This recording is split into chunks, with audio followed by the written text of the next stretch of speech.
Bienvenidos y bienvenidas a esta emisión especial de Hay Plata a un año del gobierno de Javier Milei. Hoy nos encontramos en otro espacio, con otro formato, pero para discutir las mismas ideas con las que venimos insistiendo desde comienzo de año. Hoy vamos a estar conversando con distintos compañeros y compañeras sobre política nacional, política internacional, educación, trabajo, economía, feminismos, todos para poder tratar de responder a dos preguntas principales. ¿Qué es el gobierno de Javier Milei? ¿Cómo viene el gobierno de Javier Milei? ¿Y hacia dónde va? ¿Sí?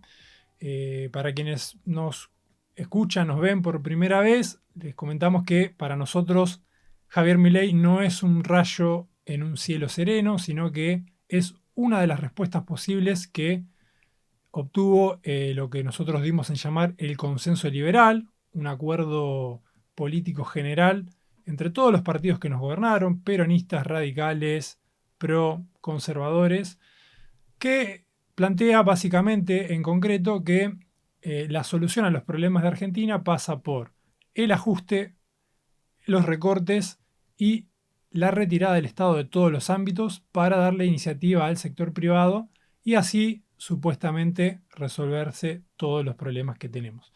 Bueno, lejos de esa idea, nosotros pensamos absolutamente lo contrario. Militamos por un Estado productivo que planifique la economía, que atienda las necesidades de la población, y en ese sentido es que le decimos al presidente Javier Milei que sí hay plata, lo que pasa que la tenemos que administrar nosotros, que tenemos otros intereses. Así que bueno, hoy vamos a comenzar con algunas entrevistas para, como decía, responder a estas inquietudes. Bueno, y en primer lugar, tenemos acá de invitado al compañero Fabián Harari para hablar un poco de la situación nacional y la situación internacional. ¿Qué tal, Fabián? ¿Cómo estás? ¿Qué tal, Pablo? Bueno, muchas gracias por estar acá. Y quería arrancar haciéndote esta pregunta. A principio de año, cuando empezaba esta gestión libertaria, nos debatíamos entre si Milei estaba, qué tan cerca estaba del helicóptero. ¿Hoy tenemos que hablar de lo mismo o ya podemos hablar de una reelección del presidente? Mirá, ni una cosa ni la otra, pero se queda claro que está haciendo un trayecto que va de un lado al otro. Vos fíjate que Milei empezó casi solo, es decir, con un porcentaje muy bajo, que es igual, en realidad, más o menos lo que tenía, por ejemplo, el kirchnerismo puro cuando ganó en 2019, pero empezó con un porcentaje muy bajo, con votos prestados en el balotaje, con un parlamento muy adverso, es decir, solamente tenía 39 diputados y 6 senadores, sin gobernadores, incluso ya el primer día se peleó con la vice, con lo cual, digamos, uno decía, esta persona no sé cómo se va a sostener, porque además de todo eso proponía un ajuste muy fuerte, ¿no? Uh-huh. Y sin embargo, hoy es la principal fuerza política del país, hoy el gobierno hace lo que quiere. Es tanto que hace lo que quiere que directamente el PRO lo quiere correr con la ficha limpia para que Cristina no se presente, y él directamente veta la ficha limpia en el Parlamento, donde se suponía que él tenía minoría. La pregunta es, bueno, ¿cómo hizo? Claro, eso te quería preguntar, ¿qué hay de virtud propia y qué hay de falta de resto, ¿no? O Bueno, sea, ¿cómo es la oposición a este gobierno? Bueno, hay una cuestión ahí. En primera cuestión, lo hizo pulverizando a sus opositores, o sea, pulverizando la oposición. Una oposición que ya venía en un problema, porque hay un problema general, que hay una crisis política, hay una crisis del sistema político argentino que se arrastra de décadas. Y por lo tanto, eso se vio incluso en las coaliciones que se presentaron. Vos fíjate que se presentaron dos grandes coaliciones. Una de ellas, por ejemplo, Juntos por el Cambio, que fue la que más estalló. Que fue la que más estalló porque era la más grande, la que más abarcaba. Ahora uno se pregunta, Juntos por el Cambio, vamos a suponer que ganaba Patricia Bullrich. ¿Cómo gobernaban? ¿No?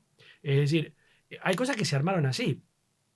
Él, por ejemplo, como digo, pulverizó Juntos por el Cambio, lo pulverizó en el peronismo, en el radicalismo, en el PRO y la Coalición Cívica. Hoy son 4 partidos. Ahora, dentro de esos 4 partidos también fue pulverizando a la UCR con De Loredo y Lustó, y al PRO, que se le fue Patricia Bullrich por derecha, Larreta por izquierda, con lo cual, bueno, al propio peronismo. perdón, al propio kirchnerismo. Ujú. ¿No? Es decir, hoy está Massa por un lado, Kicillof por el otro y Cristina La Cámpora por el otro. Es decir, hoy en día incluso no sabemos si tenemos kirchnerismo. Con lo cual, ese es el gran eje de Milei. Milei en realidad pensó simplemente en anular los 2 tercios. O sea, todo el chiste de Milei en términos legislativos, en términos políticos generales, es anular esos 2 tercios. Los 2 tercios de diputados o senadores que le impedían gobernar. Una vez que él logró eliminar eso, ya está. Ya puede avanzar. Por lo tanto, controla el Parlamento. Ahora va por la justicia. ¿No? Es decir, va controlando el resto de los poderes. Como digo, por un lado por una crisis política muy fuerte, otro por lo que dijiste vos al principio de tu introducción. Eso Es te decir, quería preguntar, porque parecía que Milei le quedaba cómodo a la oposición porque era la avanzada de este consenso liberal, ¿no? De un acuerdo más general, y en todo caso el resto de la oposición burguesa estaba en la posición cómoda de la posición moderada, ¿sí? ¿No? Y Milei era el que por ahí, el que hacía las locuras. Pero ahora vos planteás que esto en realidad deja muy incómodo a la oposición porque no sabe cómo plantearse, está en crisis. el problema es que tiene que ver con eso, con lo que vos decís. Lo que dice Milei que hay que hacer es lo que iba a hacer cualquiera. Vos fíjate que si agarrás cualquier entrevista a Rubinstein, que era digamos, el ministro de Economía, el que iba a ser ministro de Economía de Massa si ganaba, y que era el ministro real de Sí. Economía de Alberto, dijo que lo que hizo Milei está todo muy bien. Creo que algún detalle, pero en general está todo muy bien, incluso en la velocidad en que lo hizo. Ujú. ¿No? Con lo cual, digamos, en realidad no hay oposición en términos a las medidas más importantes de Milei, simplemente porque es lo que quiere toda la burguesía. Es el consenso que hay en el conjunto de la burguesía y en el conjunto de los partidos. Por lo tanto, es difícil decirle que no. Eso en términos más programáticos. Después, esto que yo te estoy contando. Hay una crisis política en general de los partidos y esa crisis política se va reactualizando. Se juntan para las elecciones y después se desarman muy rápidamente. Entonces, esta idea Bien. de que Milei está solo, sí, está bien, Milei está solo, pero Milei fue solo. Todo el resto son pastiches que se armaban para la elección. El pastiche de Juntos por el Cambio, de la candidatura de Ulrich, no era diferente del pastiche que armó Cristina con Alberto y con Massa. Entonces, ahí hay un problema. Después hay otra cuestión que tiene que ver con que hay una fracción de la clase obrera que apoya a Milei. Milei no es simplemente es un loco, pero tiene un apoyo social muy importante. Si Eso, hay- eso te quería preguntar, ¿Milei está cumpliendo con lo que prometió? Porque también a principio de año se debatía que no iba a cumplirlo o que nadie lo iba a dejar hacer las cosas que se propone. ¿Está cumpliendo o no está cumpliendo? Mira, en términos muy estrictos, hay cosas que no. O sea, él dijo que iba a terminar con la casta, gobierna con Nada, la es todo casta y lo lo vimos contrario. en la votación de Ujú. ficha limpia. O el acuerdo que tiene con el hijo ahora con Cristina, que ya se materializó. Porque recordemos que, digamos, los legisladores, digamos, la legisladora de Cristina le firmó el pliego para que se presente el pliego del hijo. Bien. Eh, Después prometía dolarización. pero después hay otra cuestión. Todo lo que él llamaba los empresarios, Ujú. ahora se dice que ahora no fue a la reunión con la UIA, pero bien que, digamos, mantuvo las retenciones, mantuvo sobre todo los subsidios a Tierra del Fuego, él dice que son derechos adquiridos, recordemos, es Ujú. 1.200.000, perdón, 1.200 millones de dólares por año y Ujú. un déficit comercial de 4.000 millones de dólares por año con las industrias de Tierra del Fuego, que eso, digamos, un libertario no lo permite. Sí, sí, sí. El dólar lo tiene fijo, con lo cual eso tampoco se supone que es algo de un libertario. Tuvo muy regulado algunos precios hasta ahora, tampoco tiene que ver con una cuestión libertaria. Es decir, en términos muy estrictos, su programa ultraliberal no lo está aplicando ni en términos políticos, porque está haciendo pacto con toda la casta, ni en términos económicos. Ahora, ¿y cómo Lo ves que, con esta situación el apoyo que sostiene a este gobierno? claro, lo que sí está aplicando es un ajuste muy feroz. Ujú. ¿No? Es decir, el ajuste que quería la burguesía, eso sí lo está aplicando. Entonces, hay como digo, la burguesía lo apoya, con alguna oposición puntual, caso de la universidad, por ejemplo. Eh, y después hay una fracción de la clase obrera que, digamos, tiene que ver con una fracción muy pauperizada, muy desinstitucionalizada, todo lo que uno llamaría a esos trabajadores autónomos de Uber, Rappi, Ujú. etcétera, que trabajan, digamos, en condiciones muy informales, que no tienen sindicatos, que no tienen representación, que no están vinculados a alguna organización social por la vía de cooperativas o planes sociales, y esa gente es gente que quedó al margen de todo y que, digamos, aparece enfrentada con el resto de la clase obrera. Y lo que quiere es simplemente que el Estado no lo moleste. ¿no? Es decir, por ejemplo, yo estoy haciendo el reparto en Rappi, viene el Estado y me para porque no tengo casco. Bueno, el Estado me está jodiendo o me quiere cobrar un Está impuesto. claro. Entonces, Sí, sí. tiene esa concepción y tiene que ver con una estrategia que ha tenido en general la burguesía, pero básicamente el kirchnerismo de fragmentar la clase obrera para poder controlarla mejor. Bueno, el resultado también es esto, ¿no? Es decir, la clase obrera está muy fragmentada. Y también acá hay una crítica que uno diría, bueno, la izquierda tampoco pudo lograr una unificación de la clase obrera para que estas cosas no pasen, ¿no? Bien, te saco un poco del plano nacional y vamos a lo internacional. Esta semana se conoció la etapa de The Economist con en la portada ahí Javier Milei y bueno, todos salieron los libertarios en las redes a festejar el fenómeno barrial. Te quiero preguntar, ¿qué es Milei en el mundo? ¿Qué está haciendo? ¿Qué busca con la política exterior este gobierno? Porque por lo menos en lo declamativo parece que viene a romper todo, viene a romper con tradiciones de política exterior de Argentina, propone un alineamiento estricto con Estados Unidos, Israel. ¿Cómo lo ves vos? Mira, en términos de lo que es la política de tratados comerciales, por ejemplo, es piloto automático. De 21 acuerdos que firmó, 7 son con el Mercosur, que se Bien. supone que es Lula, o sea, básicamente es Brasil, ¿no? Que él dice, Ujú. no voy a comerciar, no voy a comerciar. Después él dijo, yo con comunistas asesinos no comercio, con Con China, y China Israel con no. el único país que le dio plata fuera de organismos internacionales es China, con el Claro. swap. Y se reunió antes del G20, antes de insultar a la gente del G20, se reunió, además, el G20 lo firmó. Es decir, él, digamos, donde tiene que firmar, firmó. Eh, por lo tanto, después los acuerdos que hacen son los acuerdos que venía haciendo la Argentina. Es decir, hace acuerdos, por ejemplo, con China y con Japón para proveer de materias primas. Básicamente con China hizo un acuerdo para proveer de carne de cerdo y carne aviar. ¿No? Con Japón una serie de acuerdos para el tema de la agricultura y la minería. Es Bien. decir, no está cambiando lo que la Argentina ya venía haciendo.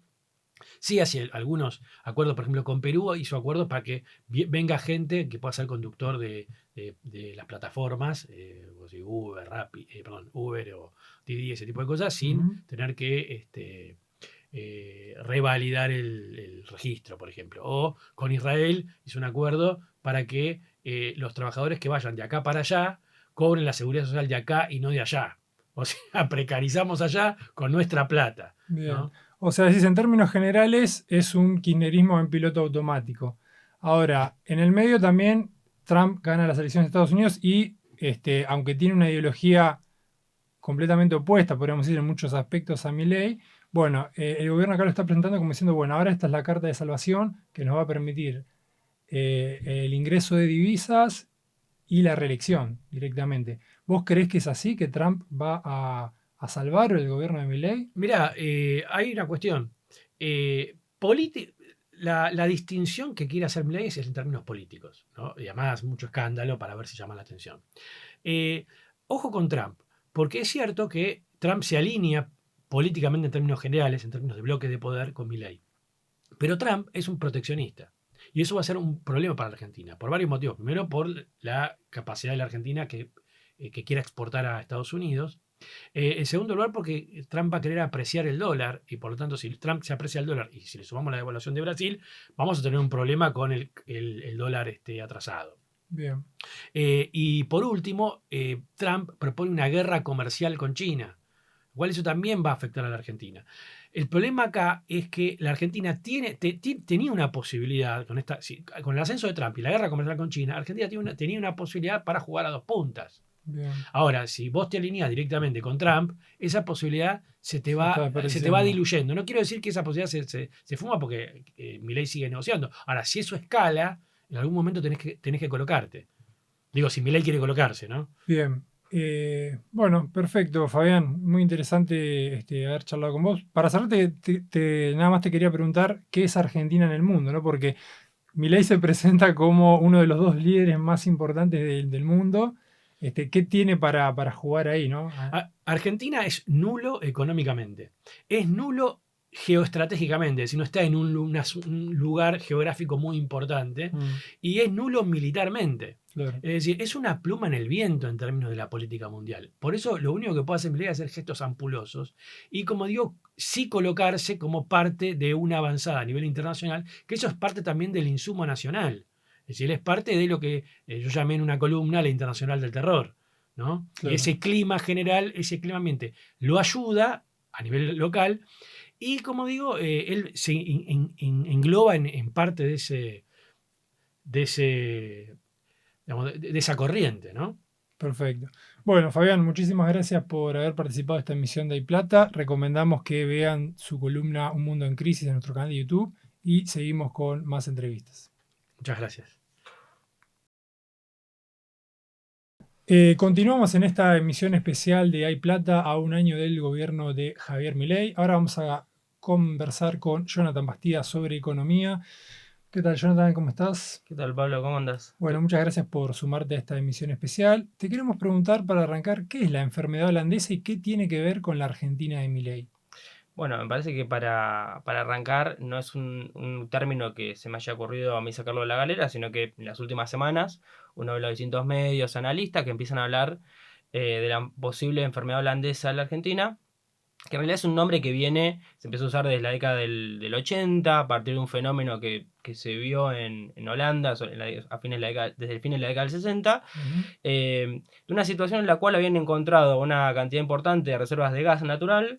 Eso generó un boom de exportaciones de ese producto y terminó valorizando muchísimo la moneda holandesa. Eso aumentó el poder adquisitivo del mercado interno holandés, sobre todo de cara a poder importar bienes de consumo final. Y la consecuencia de todo eso es que terminó desestructurando la industria de ese país. Bueno, A ver, explica un poquito más esto. ¿Por qué que a vos te ingrese mayor plata es un problema para una economía? Pues suena contraintuitivo. claro, lo que pasa que ahí lo que ves es que me parece que hay una cuestión un término que usamos varias veces, que es el de renta de la tierra.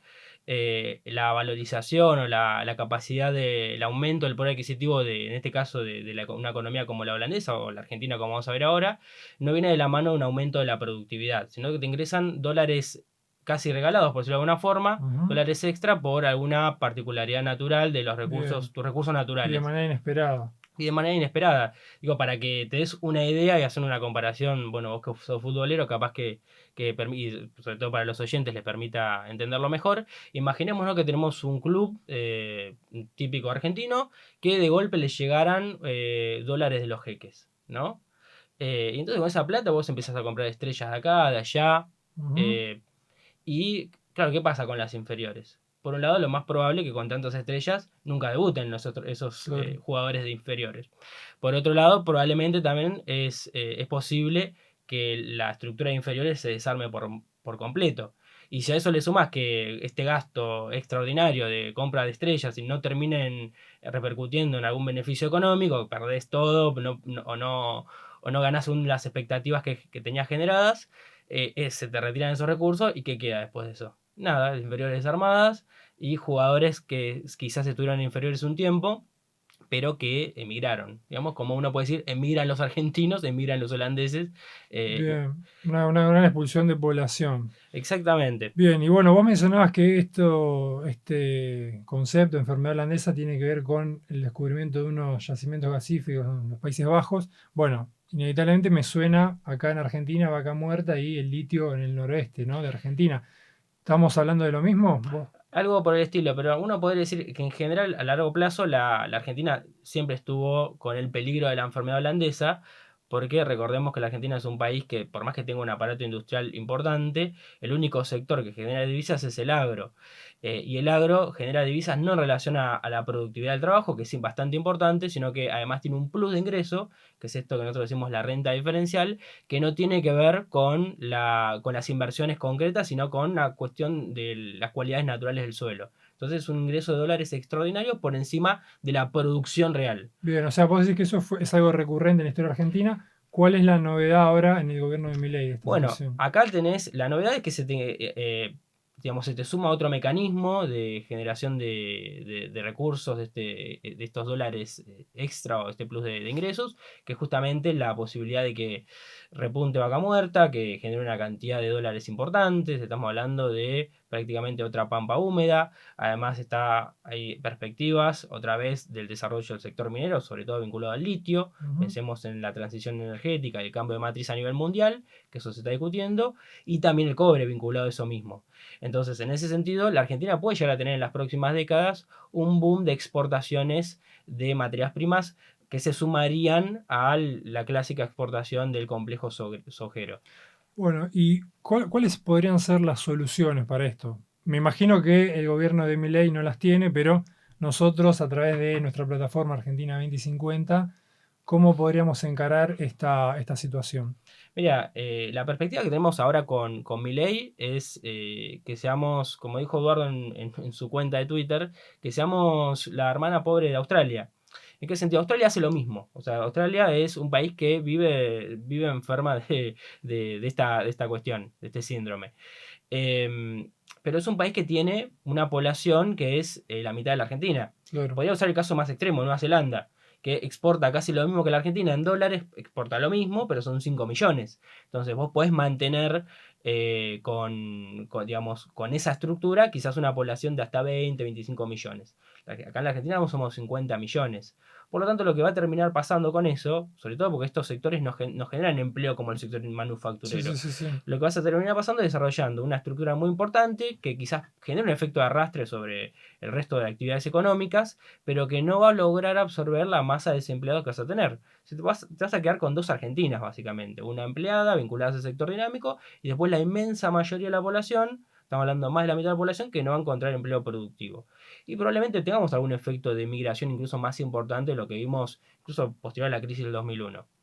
Ahora, ¿qué podemos proponer nosotros? Bueno, que es lo más importante para salir de esta dinámica, porque siempre estamos entrampados entre la enfermedad holandesa o defender todo el aparato industrial ineficiente, que tenemos que de por sí ya es ineficiente, y eso explica que nos pegue la enfermedad holandesa, porque Estados Unidos también tiene recursos naturales, pero no tiene este problema porque esos sectores, el sector primario es un sector minúsculo de toda la economía que es industrializada, tiene servicios que son competitivos a nivel mundial. La Argentina no es el caso. Entonces, ¿cómo podemos hacer nosotros como para compensar esta situación y aprovechar esos recursos? Y bueno, el Estado tiene que centralizar esos recursos, la renta minera, la renta del petróleo, la renta de la tierra, a través de distintos mecanismos para desarrollar un aparato industrial importante, pero que no es simplemente dar ventajas, como hasta ahora se ha visto en la Argentina, dar exenciones impositivas y cuestiones por el estilo, sino que el Estado se ponga en el trabajo de planificar, de montar fábricas estatales, incluso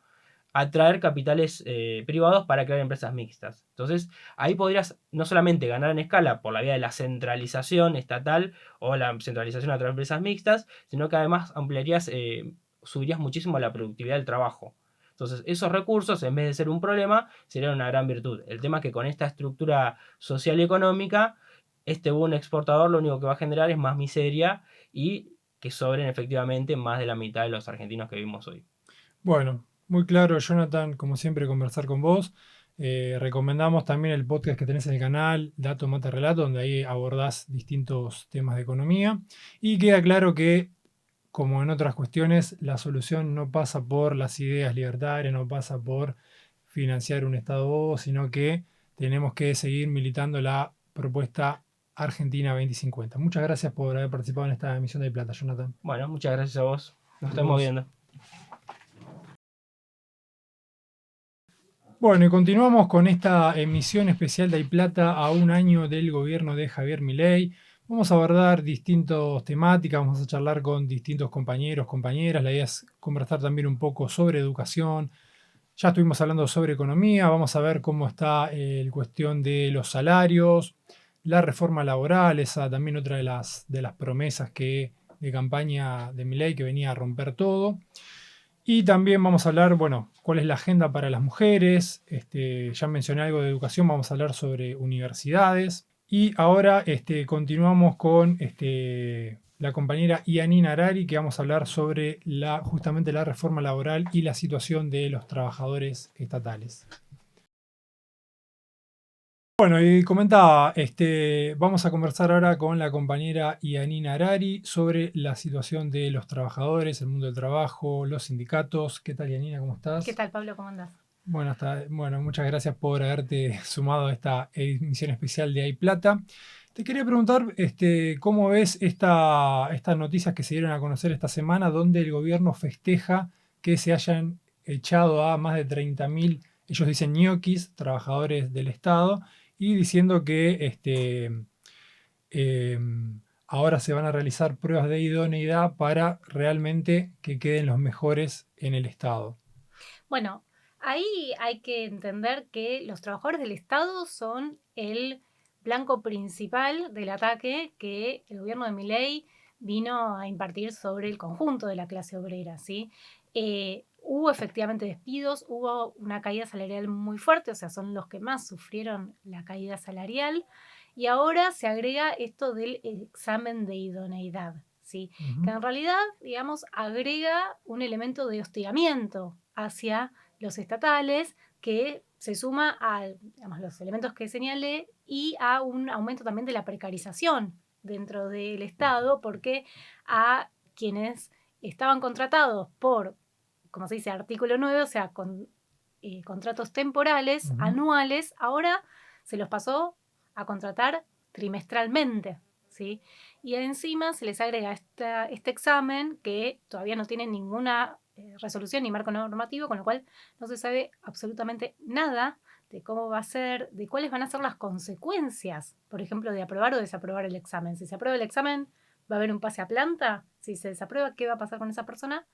No se sabe, porque el gobierno no dio ninguna precisión, no hay nada oficial, simplemente largó esto, ¿sí? Simplemente como una forma también de hostigamiento, en principio, y de buscar seguir estigmatizando a los trabajadores y las trabajadoras estatales, que, digamos, en realidad la mayor parte de la planta estatal son personas con títulos universitarios, de grado, es decir, no es gente que no sepa, no esté capacitada, que no sepa hacer su trabajo y que además ya es evaluada anualmente, porque anualmente ellos se someten a una evaluación y además se les renueva el contrato, con lo cual significa que son idóneos e idóneas para su tarea, si no, obviamente no se mantendrían durante años, porque hay gente con 20, 30 años de antigüedad Claro. como contratados en el Estado. Pero bueno, viste que una de las promesas de campaña del gobierno era pasar la motosierra por el Estado, eliminar a los ñoquis, y otra tenía que ver con la reforma laboral, ¿no? Esta idea de que supuestamente es caro contratar en Argentina, que hay trabas para los empresarios. ¿Te parece que esta avanzada sobre los trabajadores estatales va como una punta de lanza de lo que quiere hacer el gobierno para habilitar a otros sectores? Bueno, el gobierno ya avanzó con la reforma laboral en la ley base, sí, con muchos puntos. Hay algunos que le quedaron afuera y que probablemente vaya a seguir insistiendo, que no son más que elementos que la burguesía busca imponer hace tiempo. Si lo puedes resumir en pocas palabras, ¿qué es lo que cambió con la ley bases en el ámbito laboral? Básicamente, en pocas palabras, lo que hace la ley bases es, digamos, atacar al trabajo registrado en blanco, ¿sí? Es decir, al sector que está en mejores condiciones. ¿Para qué? Para que avance la precarización, para que avance, digamos, lo que se llama flexibilidad y que eso abarate justamente los costos de contratación. Básicamente lo que se busca es hacer que avance, digamos, la explotación en la Argentina, la tasa de explotación, que los empresarios puedan aumentar esa tasa de explotación y para eso se ataca al sector que todavía mantiene conquistas, que son los trabajadores en blanco, con estabilidad laboral, etc. Bien, se busca entonces una nueva normalidad, no de registrar a los no registrados, sino de asimilar a los registrados a las condiciones más precarias, ¿no? Exactamente, o sea, podríamos decir la precarización avanza. Claro. Efectivamente se busca eso con los privados y con los estatales también, porque en la ley base se ataca la estabilidad laboral del empleo público a través del régimen del pase a disponibilidad para los trabajadores y las trabajadoras de planta. Con lo cual, lo que se busca básicamente es atacar eso, que es algo que se consagra digamos, en el derecho laboral, con las reformas laborales, pero que avanza de hecho. Es decir, no siempre y necesariamente hace falta una reforma laboral para que eso avance. Eso en la realidad avanza. Es decir, en la Argentina vivimos hace décadas una reforma laboral de hecho, ¿sí? En donde el sector que se encuentra en mejores condiciones la clase obrera pasa a ser cada vez un porcentaje menor del conjunto de la clase obrera. Y entonces crecen los contratos precarios, crece como forma de contrato precario el monotributismo, ¿no?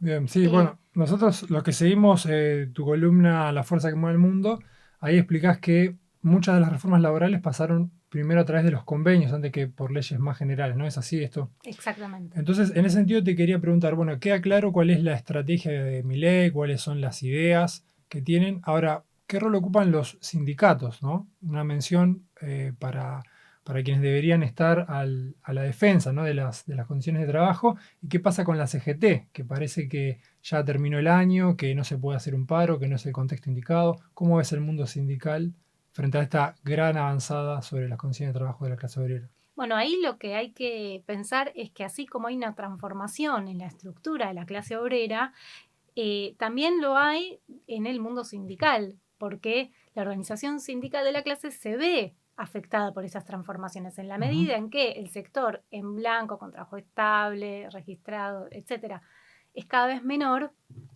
Ese es el sector que puede sindicalizarse. Un trabajador en negro, un trabajador precarizado, monotributista, etcétera, etcétera.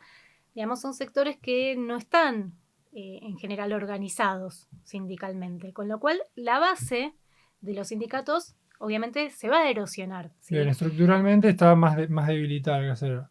Pero además de eso hay obviamente un proceso, si se quiere, también lo he tratado en la columna, que usualmente se llama de burocratización, ¿sí? Que tiene que ver con una descomposición de la función de los sindicatos, de los sindicalistas, de la dirigencia sindical, que muchos se han transformado ellos mismos en burgueses sindicales, y que han dejado de preocuparse por la defensa de las conquistas obreras, y eso es muy claro en sectores como construcción, gastronómicos, o sea, los sectores que en general los sindicatos que están, Lo por que vos ejemplo, ahora llamaste más... la casta sindical, ¿no? Claro. Que con esa casta no tiene problema, Milei. Con esa casta tampoco tiene problema. No, para Está nada. claro. De hecho, con Gerardo Martínez, con Barrio Nuevo, con gente de la UAT, etcétera, están muy cercanos al gobierno, y representan a sectores que, como dije, donde las condiciones, digamos, de los trabajadores del sector son las peores dentro de la clase obrera. Y por otro lado tenemos sindicatos que buscan, digamos, defender un poquito más a los trabajadores y que, bueno, están rompiendo y que, digamos, ya en el pasado han generado otras rupturas dentro de la CGT. Hoy se va hacia eso, bueno, tenemos eso a te Pablo quería Moyano. preguntar para ir cerrando.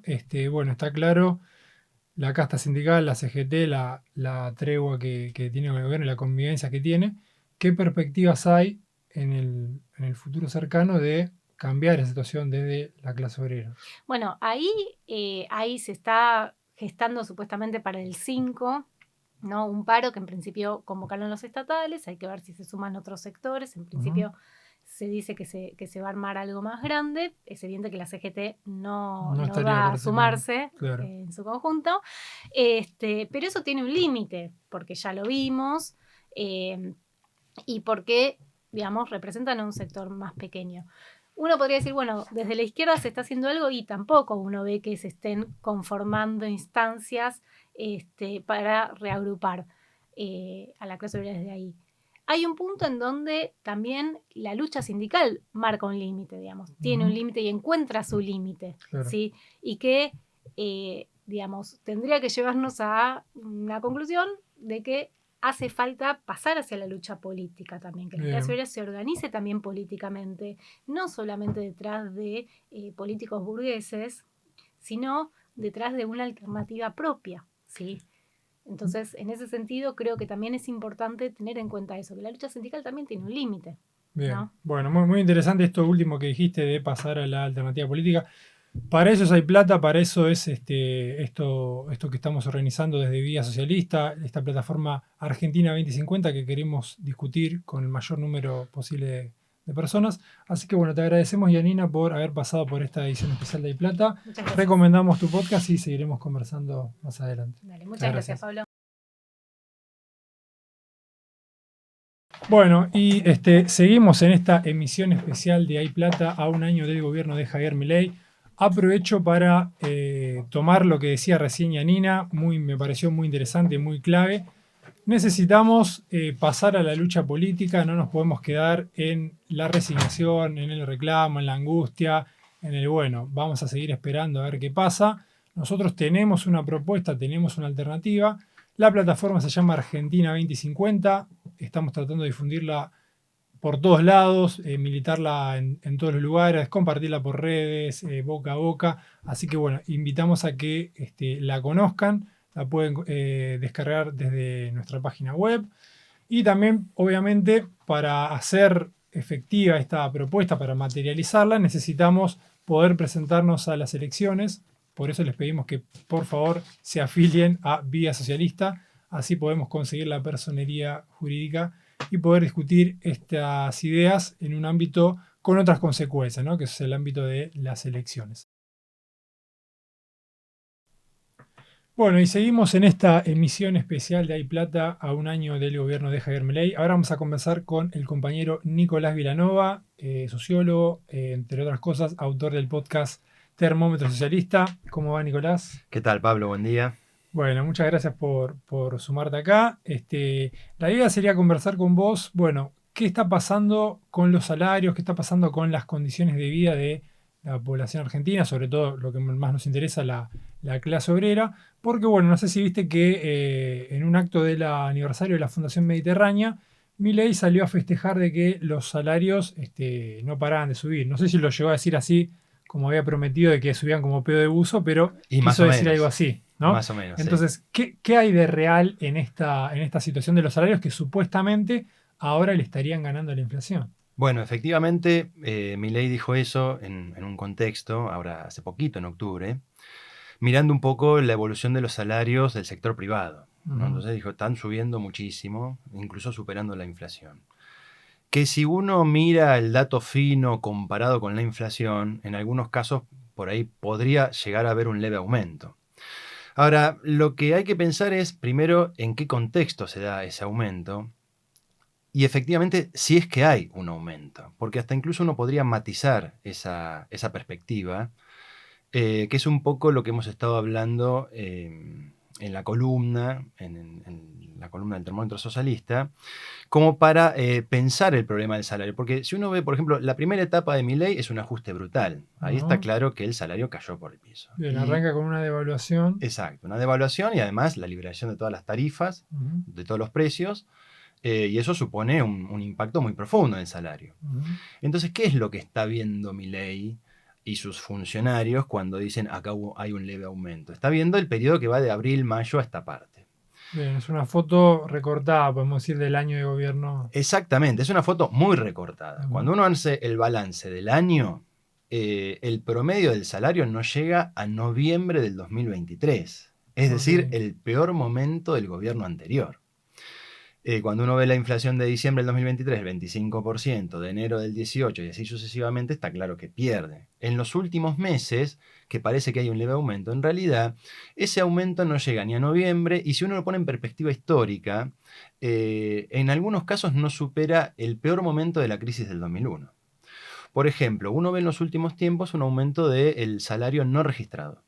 ¿Hay un aumento real? Sí, hay un aumento de algunos porcientos. Ahora, en el largo plazo, ese aumento no supera el peor momento de la crisis del 2001, que es después de la devaluación del 2002. Entonces, el piso del cual se parte para pensar esa evolución es muy bajo. Hoy son 5.400.000 personas asalariadas en negro que no llegan a fin de mes. Además, este aumento del cual observa Milei, hay que pensarlo también con algunos vericuetos del índice de precios. Cuando uno observa el nivel general de precios, ¿eso qué es? Un índice de precios que está ponderado en base al consumo de la población. ¿Cuándo se registró ese consumo de la población para luego construir esa evolución del índice de precios? En el año 2004. 2004-2005, en un momento Hace en el 20 cual, años. hace 20 años, en el cual se empezaban ya a subsidiar algunos servicios, por ejemplo, algunos servicios públicos. Mm. Hoy, con los aumentos que hay, es obvio que el consumo de las familias cambió. Por lo tanto, la ponderación de esos rubros que forman parte del índice de precios cambió. Pero como eso no ha sido registrado por alguna encuesta de gastos actual, uno ve que el índice de precios, por ejemplo, del último hasta octubre, ¿no? Es del cerca de, por ejemplo, 160%, un aumento del 160%, el índice de precios general. Ujú. Pero lo que es el rubro de pagos de gas, electricidad, combustible, que son todos los servicios públicos que aumentaron muchísimo, el aumento fue de más del 250%. ¿Eso qué significa en una familia obrera? Que está pagando mucho más.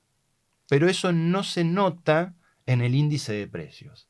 Tu salario puede haber subido levemente en base a una relación, digamos, estadística, relacionándola con el índice de precios general, pero en los hechos vos estás comprando menos cosas. Claro, Eso- eso te quería preguntar, ¿no? Porque si sea esta foto recortada en lo temporal o en lo sectorial, porque nada más estamos hablando por ahora de los trabajadores registrados, si es que hubo un aumento, ¿por qué no se traduce esto en el consumo?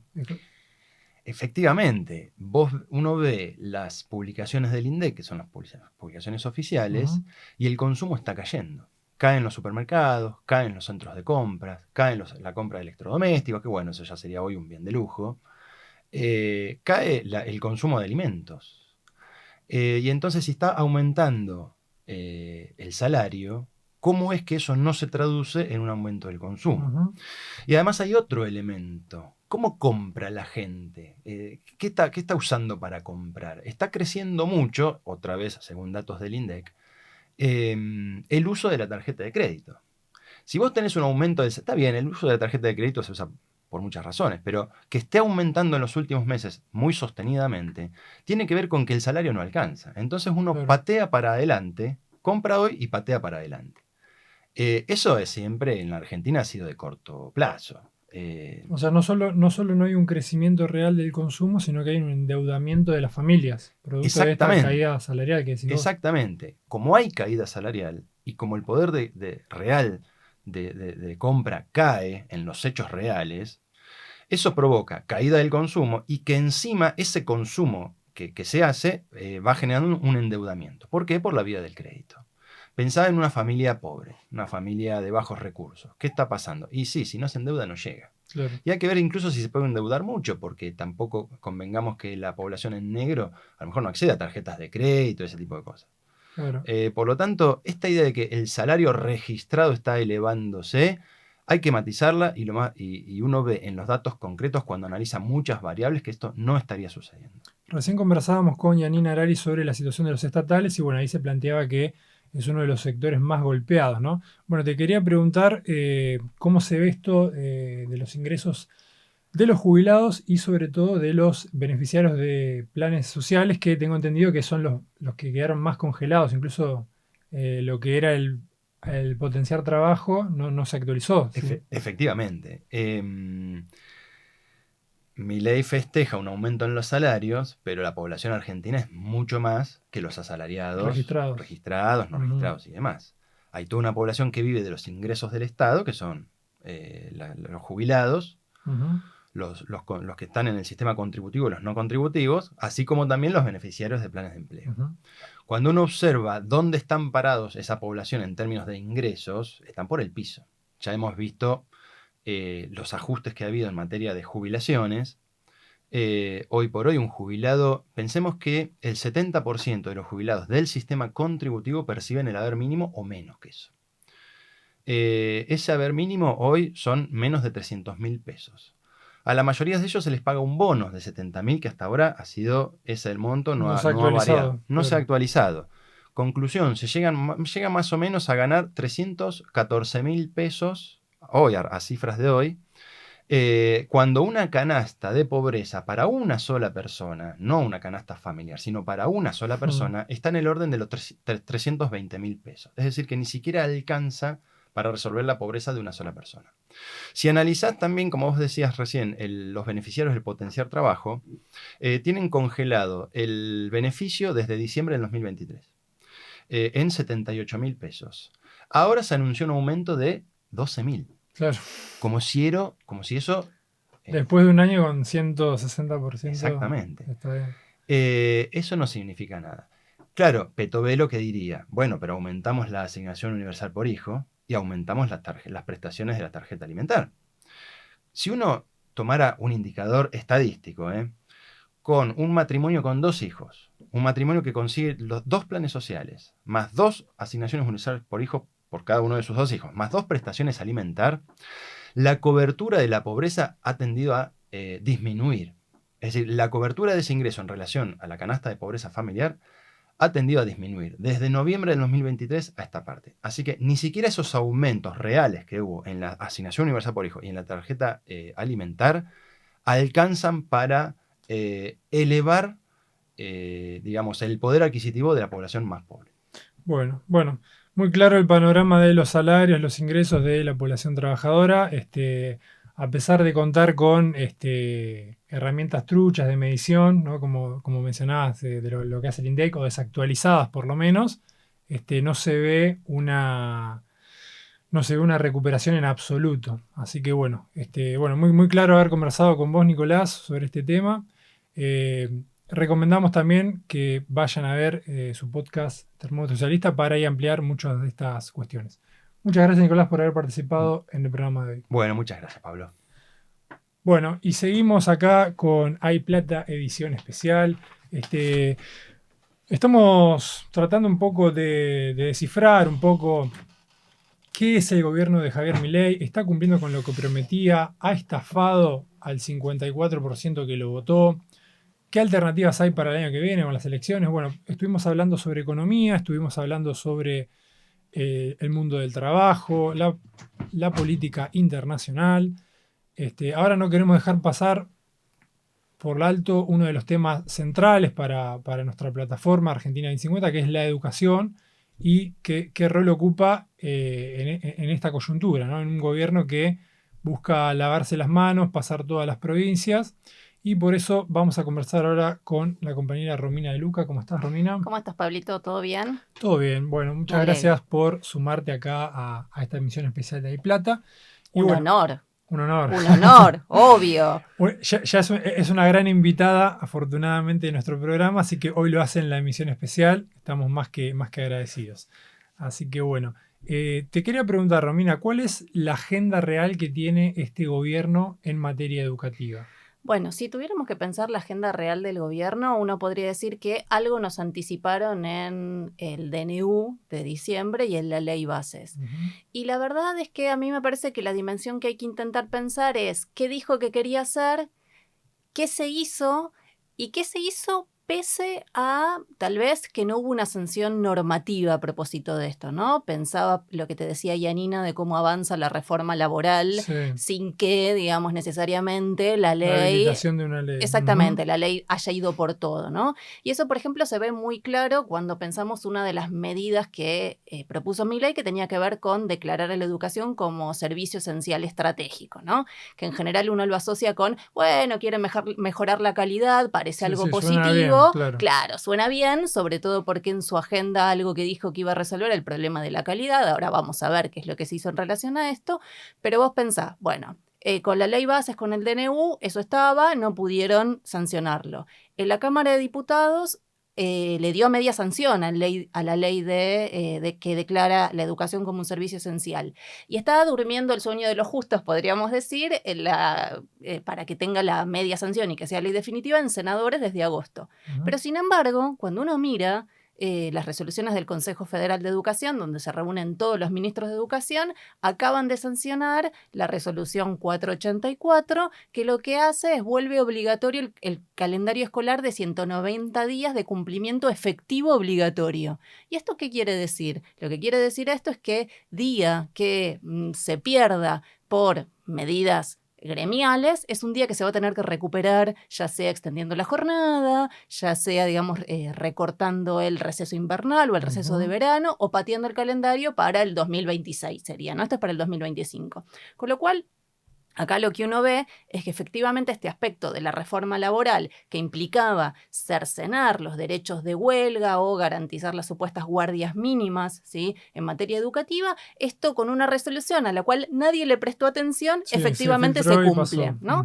Y lo otro que pensaba también tiene que ver con cómo avanza la familiarización de la educación o avanza una mayor descentralización educativa. Recordamos que Milei dijo que iba a voucherizar la educación. Bueno, en términos normativos, la verdad es que hacer eso es muy complejo problemático, también, claro. ¿no? Lo único que lanzaron para recuperar esa idea fue el programa de vouchers educativos, que en realidad es un subsidio a las familias que ya enviaban a sus hijos a las escuelas privadas para que pudieran seguir enviándolos después de que en 6 meses, como te contaba Nicolás antes, le pulverizaron el salario al conjunto de los trabajadores, con lo cual en realidad esta medida que recupera esta idea de los vouchers, lo que Tiene que ver hizo... más con un subsidio de la situación que... Exactamente, en realidad lo que evita es que haya presente. una transferencia de estudiantes de la capa más proletaria, digamos, que tiene a sus hijos en las escuelas privadas, que no se traspasen a las escuelas estatales, que es un fenómeno que en general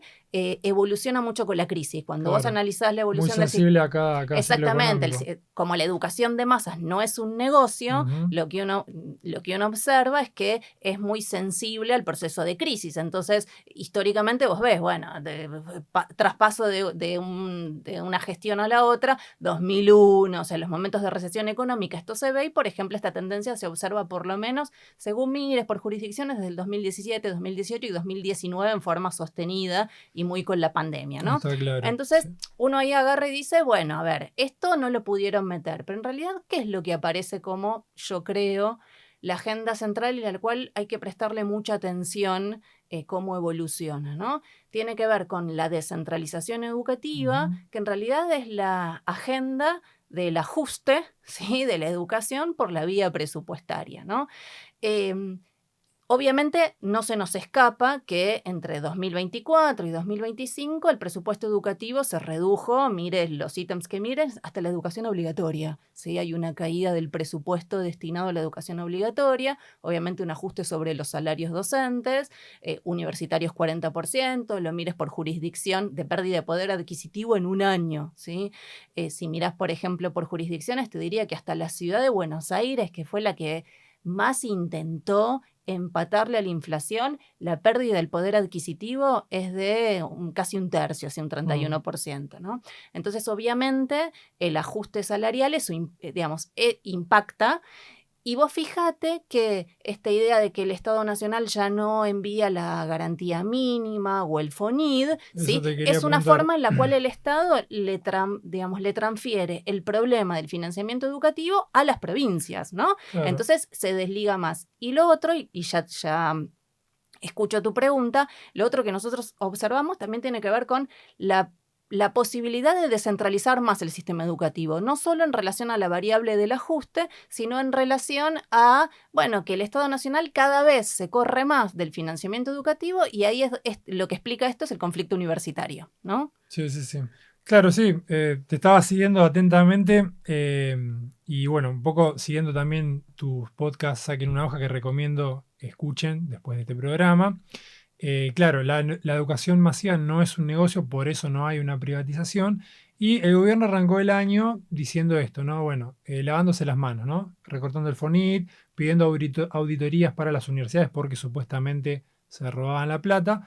¿Qué es lo que se espera para el año que viene, ¿no? O sea, el gobierno, vos ya relataste lo que logró filtrar de su programa original. Ahora, en lo que se está discutiendo para el año que viene, el presupuesto, ¿qué es lo que se viene? Mira, hay dos cosas que me parece importante señalar. Por un lado, el gobierno dice que para el 2025 aumentó un poquito menos de un 7% el presupuesto educativo. Se olvida que entre el 2023 y el 2024 recortó un 42%.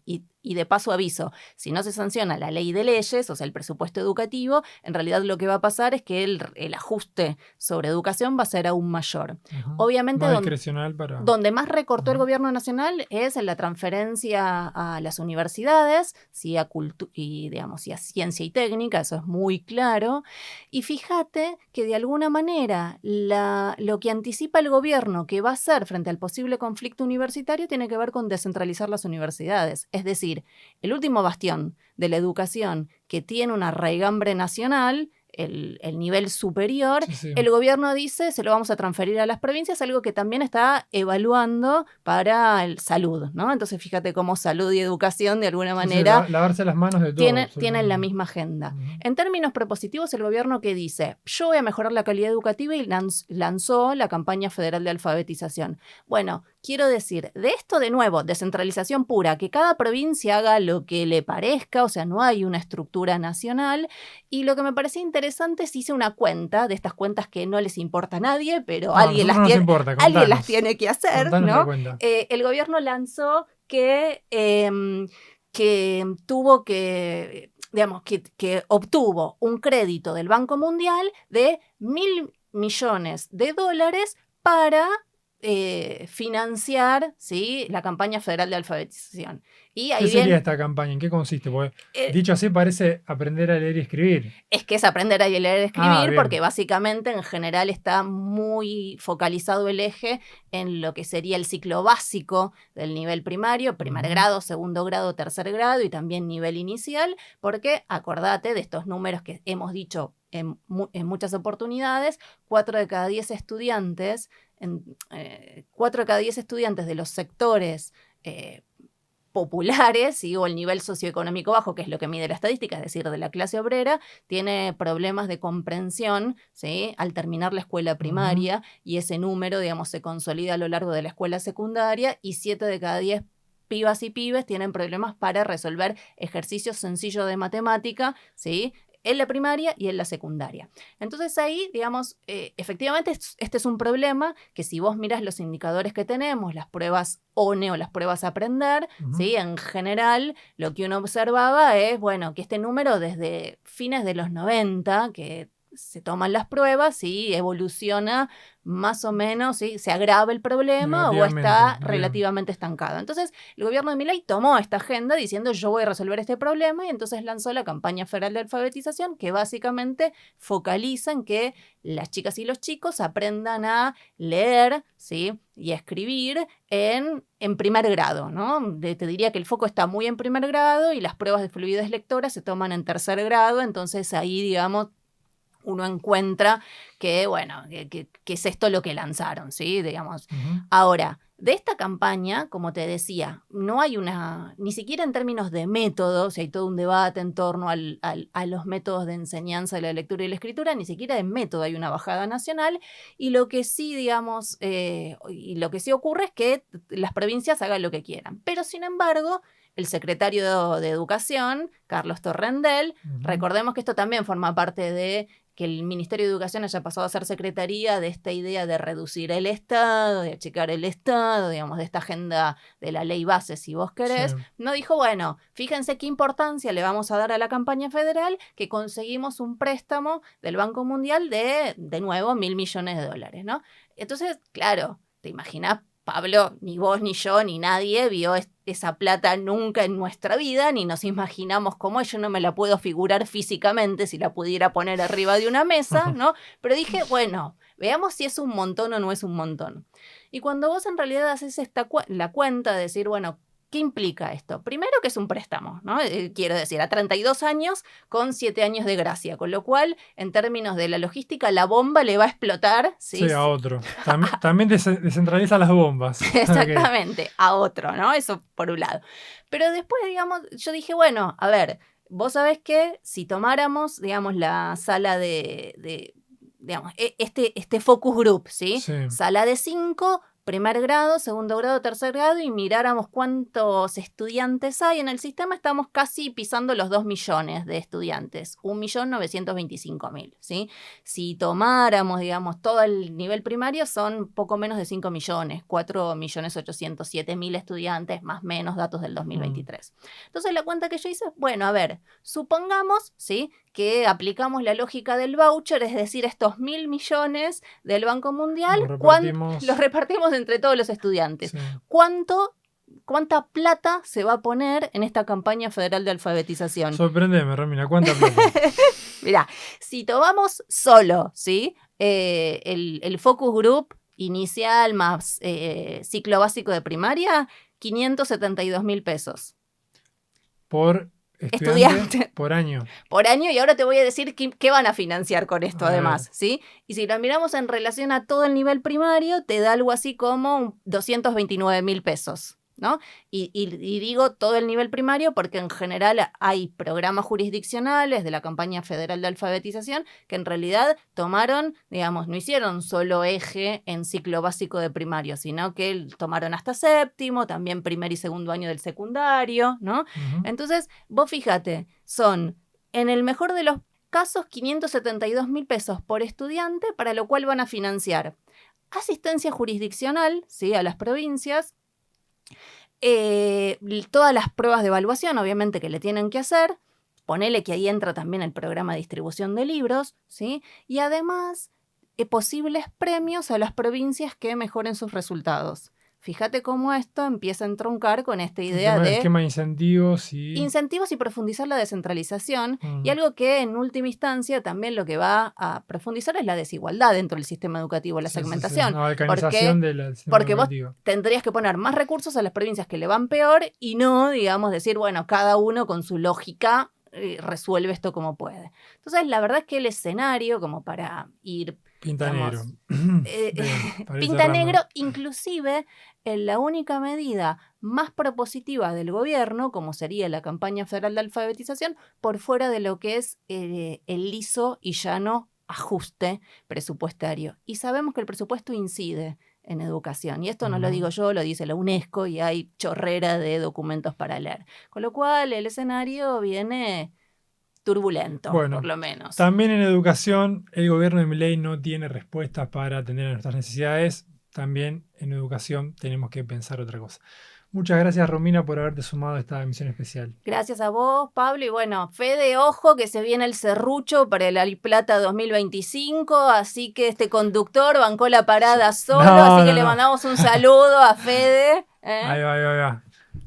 Iba a ser una clase. Muchas gracias por sumarte. No, bueno, iba a ser una mención especial. Este programa lo hacemos con mi compañero Fede. Sería imposible sostenerlo yo solo. Por cuestiones personales, hoy no pudo sumarse acá, pero Hay Plata es una iniciativa que sostenemos todos los miércoles a las 8 por nuestro canal de YouTube. Así que también los invitamos a participar en vivo, con preguntas, con comentarios. Obviamente queremos que se suscriban a este canal para poder seguir llegando a más gente.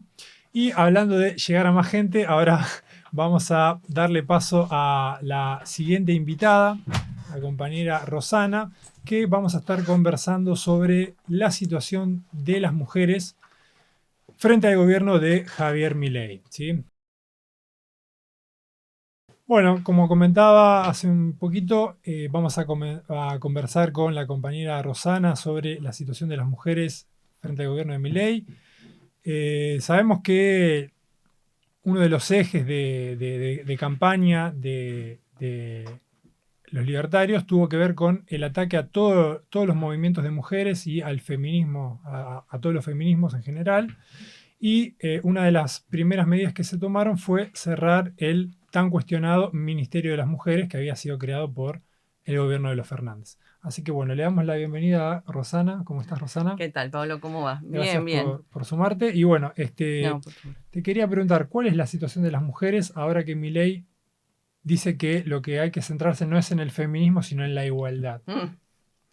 Sí, ahí yo creo que tendríamos para pensar qué es lo que pasa con Milei y la política vinculada al feminismo, tendríamos que pensar cuál fue la política sobre la que se asienta el mileísmo. Uh-huh. Entonces, por un lado, se asienta en la herencia de lo que fue la lucha de las mujeres y los avances en derechos en líneas generales a partir del 2001. Uh-huh. Pero que ya bajo el kirchnerismo tuvieron un avance limitado y contradictorio. ¿Por qué digo esto? Nosotros lo hemos dicho en infinidad de oportunidades, pero bueno, en realidad el kirchnerismo lo que hizo fue producir avances de orden más simbólico que real. Y además estaba vinculado a la política del generismo queer, que lo que produjo fue un borrado de las mujeres,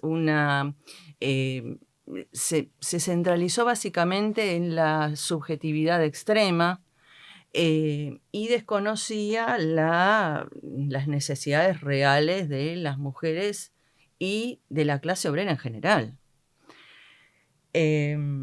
Entonces, en ese subjetivismo extremo y en la exacerbación de los derechos de las minorías, que por otra parte son una minoría ultra minúscula. En términos numéricos, sobre Claro, todo. claro. No porque no tengan necesidades, que de hecho tienen las mismas necesidades de la clase obrera en general, pero al otorgarle derechos específicos a una minoría tan pequeña, digamos, sobre la base de un termómetro de determinaciones de sufrimiento, porque sufren más que los otros, entonces...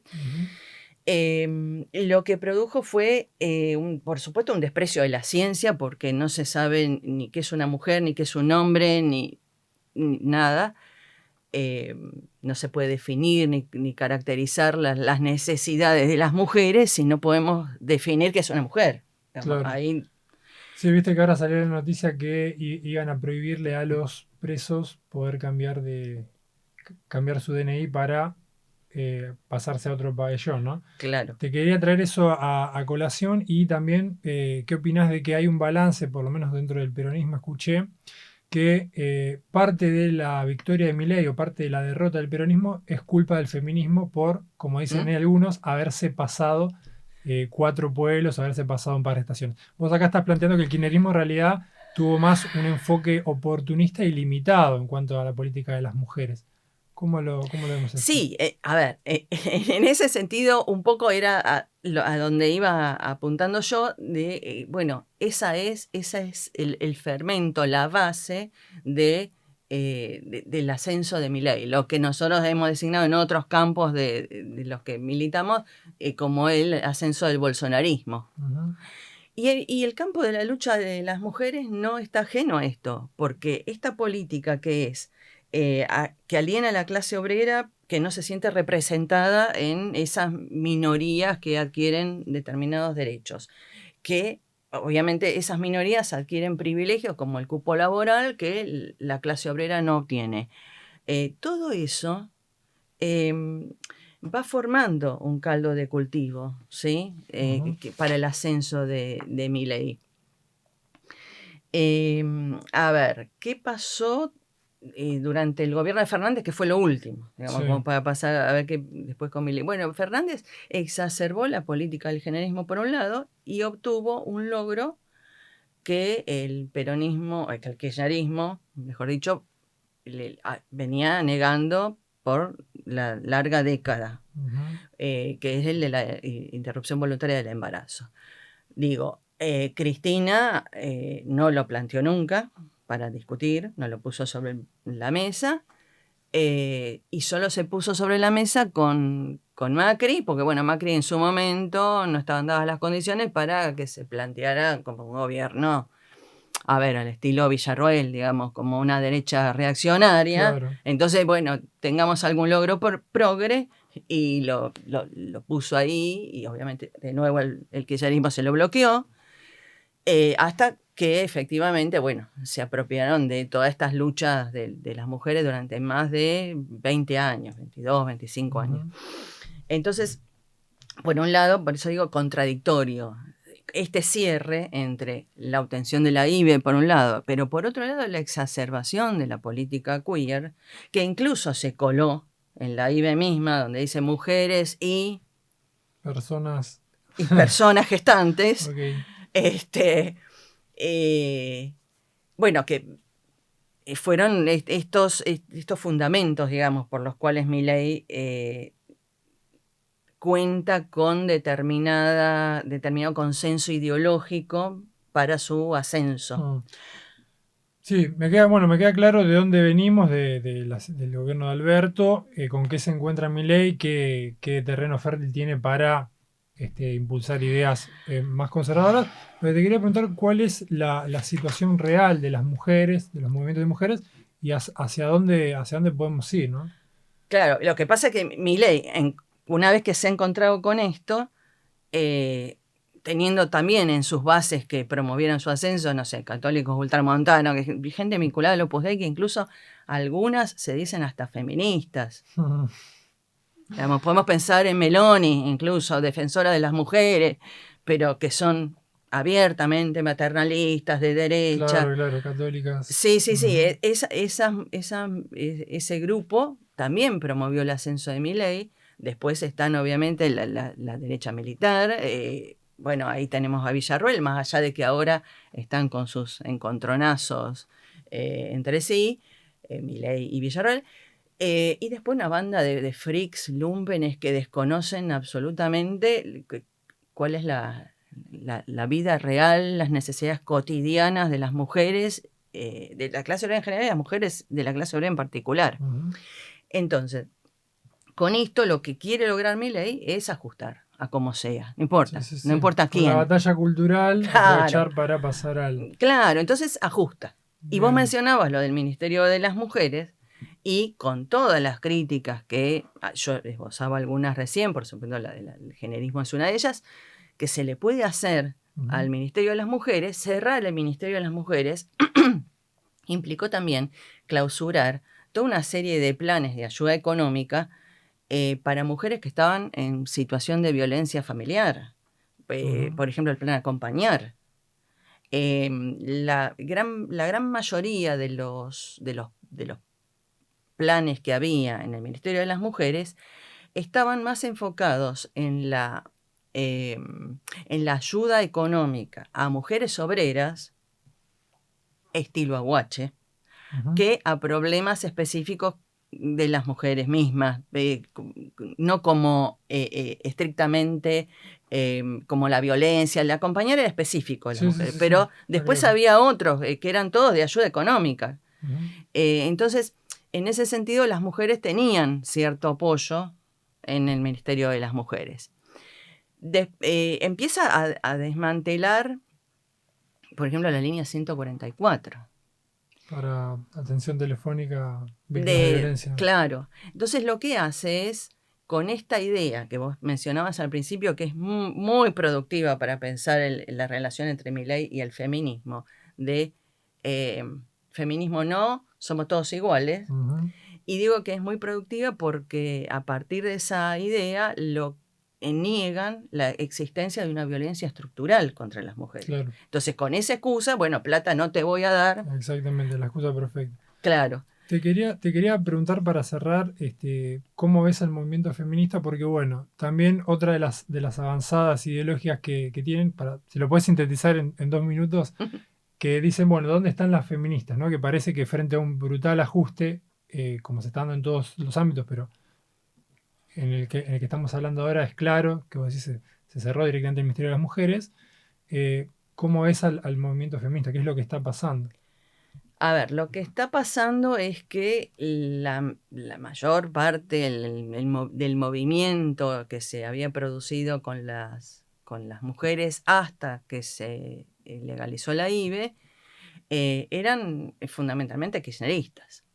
Entonces, todavía hoy siguen respondiendo a sus mandos partidarios antes que pensar verdaderamente cuáles son los nuevos desafíos y los nuevos problemas de las mujeres. Entonces no se van a mover y no se mueven y no activan.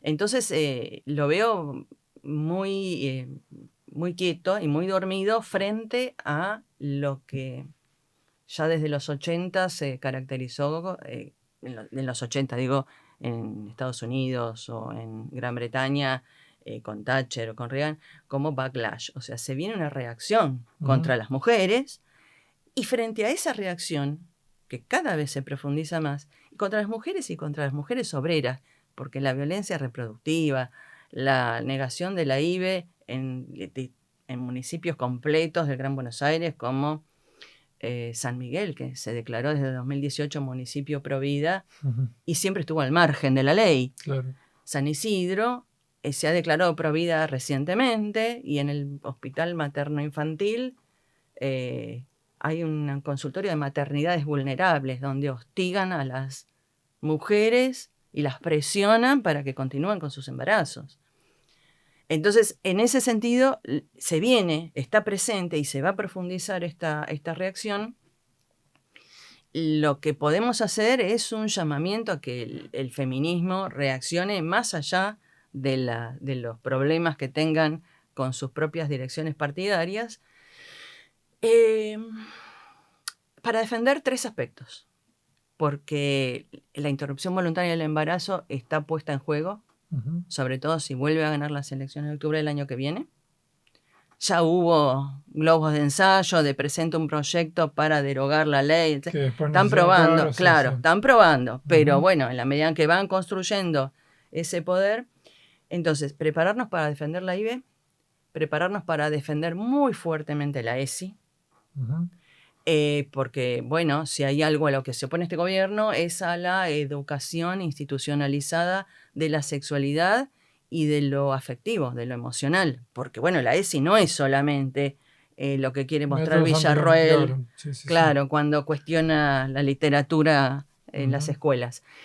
Y prepararnos para reforzar las políticas abolicionistas, las propuestas abolicionistas de la prostitución, porque cuanta más crisis económica hay, más mujeres la clase obrera en situación de prostitución. Y para estar muy atentos con algo que va muy por debajo y que la gente suele no darle demasiada importancia, incluso lo aplaude cuando ve personajes como Marley con sus hijos comprados, que es el de la explotación reproductiva, ¿sí? El alquiler de vientres, porque, bueno, de hecho se ha convertido para muchas mujeres también como una especie de salida laboral provisoria. Entonces, venta de niños y explotación de mujeres. Bien. Sí. Bueno, Rosana, muy claro la situación de las mujeres actual y las perspectivas con el gobierno de Milei. Vos recién hacías un llamamiento al movimiento feminista a reaccionar.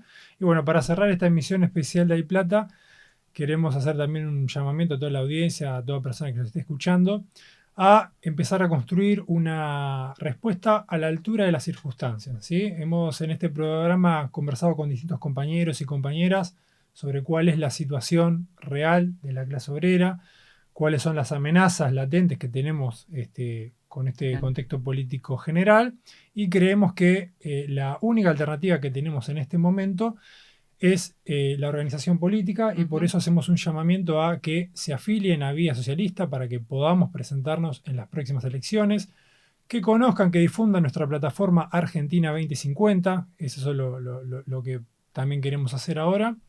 Y por supuesto, de mi parte, que se suscriban a este canal de YouTube para seguir difundiendo estas ideas, que es otra de las herramientas que encontramos en estas épocas, además de la prensa, de la editorial, para difundir estas ideas, ¿no? Obviamente no se encuentran en las calles, en las luchas, pero en lo que a mí respecta, les pido por favor que se suscriban a este canal, que difundan este video y que nos empecemos a organizar, porque podemos vivir mejor y tenemos que vivir mejor.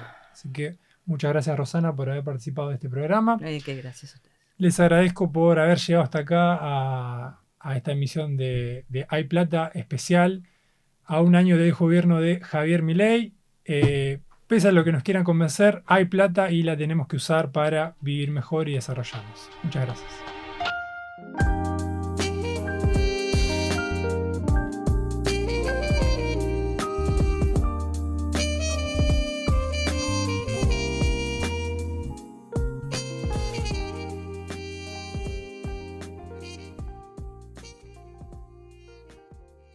Pasa, Johnny. Hasta la Veniste formal.